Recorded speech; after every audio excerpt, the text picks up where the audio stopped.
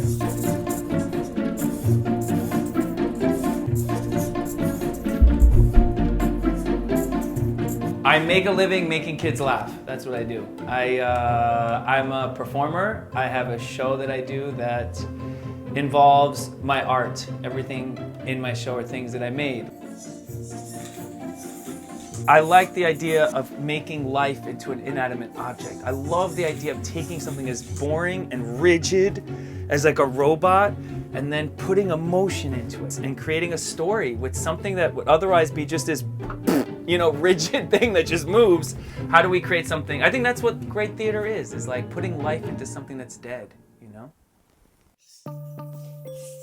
What I build with my robotics is mostly, from the front, it looks like it's just cardboard, Cardboard, and then hidden behind is 3D printed structures and then servo motors that move the cardboard to make it look pretty much like, you think of it like a second grade craft project that moves around.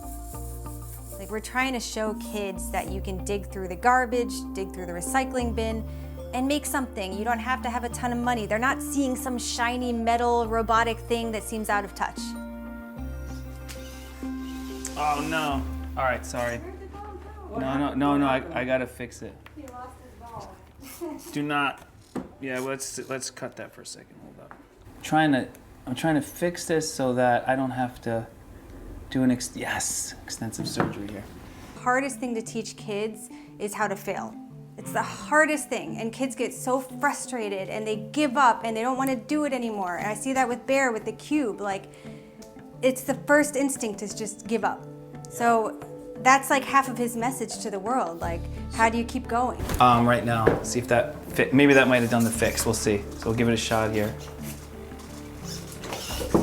Nope. Ah! No! Oh my goodness! I love that my robots don't last forever.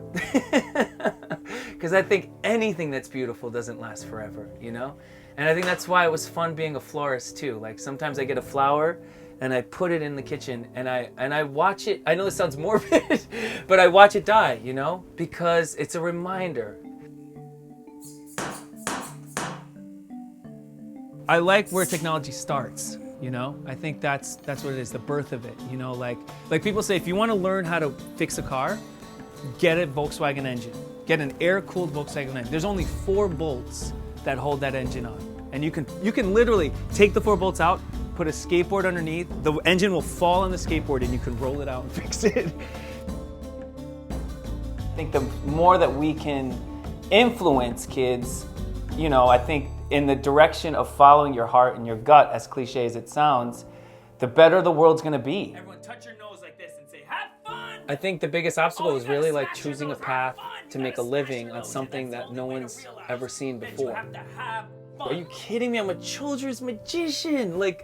What is that? Are you what? How many times have I done a birthday party with some guy tapping my shoulder what? So are you going to college after? Are you getting a real job? The amount of fighting, damn, man. That's all you do is fight, It doesn't stop. I think for us, we never wanted to feel comfortable because we knew that it would mean we wouldn't keep working, The thing that drives both of us is that it's the challenge.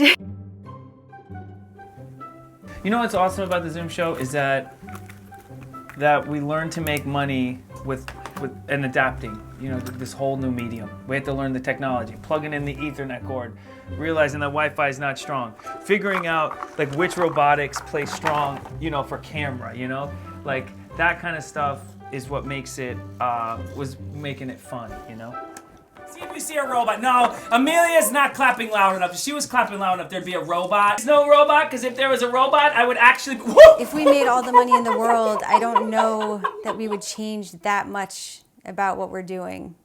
When I first went to a magic club, everybody was over 65, 70 years old, And I remember walking in, I'm 22, I have my little case, I just started, and I'm watching these men and women in their 80s playing with sponge rabbits like little toys, and they're laughing and they're doing things of of magic, but with like little toys. And it was the first, I know this sounds stupid, but it was the first time in my life where I was like, wow, I'm not scared to grow old, you know? I'm not afraid.